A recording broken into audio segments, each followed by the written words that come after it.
So, very interesting mastermind today.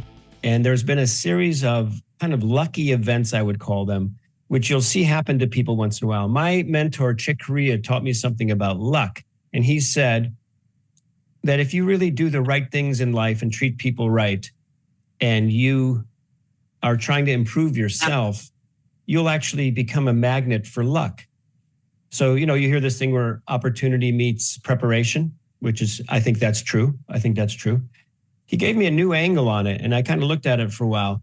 And there's been a person here who's been kind of a magnet for luck lately and doing really well. There's actually a few of you. But one in particular that I wanted to point out today is the man with the hat, Mr. Kelly Walsh.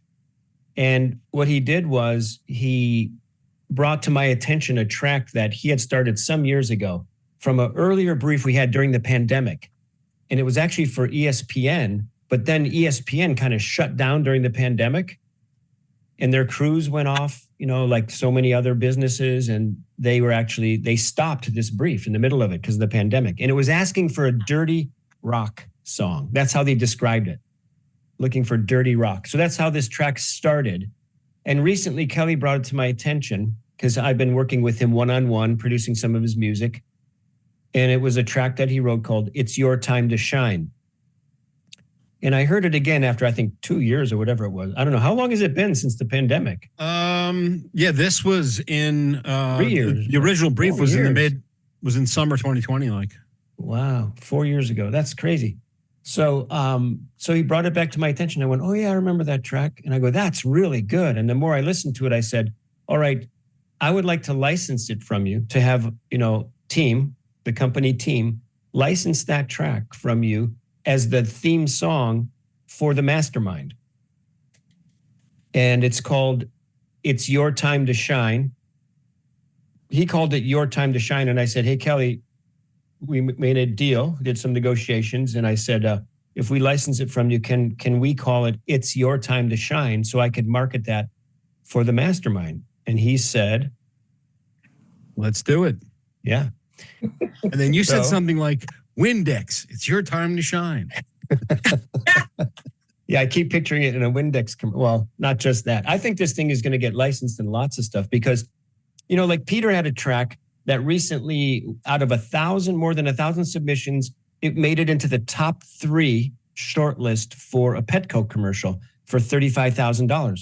We didn't get it, but that's an accomplishment in itself just to get to that point, out of more than 1,000 tracks. And that track was called This Is the Place. This really funky track. I don't know if you remember it, with horns and stuff.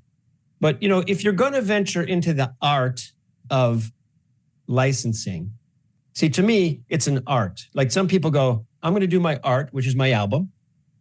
And then I'm going to go over here and do this business thing called licensing. And they don't look at that game of putting together a track for licensing as art. And I understand their viewpoint. I think it comes from the tradition of the 70s when bands would never do licensing. Like they were selling out. That was what they would say. We are not selling out. Nowadays, as I mentioned in last week's Mastermind, getting your track licensed is like the new radio. It's kind of how you get discovered and how things can take off for your career. It's more of a positive thing. However, there are some people that still look at it as like less than art or different than art or like just a job or business or something. I think that if you are agreeable to putting together the specifications, you've all heard this specification, which is nothing specific, general, positive, upbeat.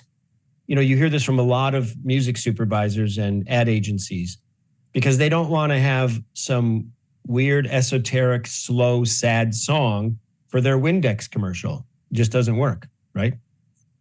But if you have It's Your Time to Shine, that could be used for so many things. Like when I heard that concept, think of all the commercials and the products that could be used for that. So anyway, Kelly did that. If I could weigh in, it's funny because the first 2 briefs we got, I wrote 2. I wrote 4, and which surprises me a little bit. That's sort of not because of I'm what's the word, I'm selling out. It was more of the pressure of writing to a thing, but it wasn't like some super deadline. But I still wrote a song that I would write. I didn't, you know what I mean? It wasn't like I felt like I was getting jingly or nothing. I just wrote something that worked for me, and you can still write from your heart for a brief. Yeah, absolutely.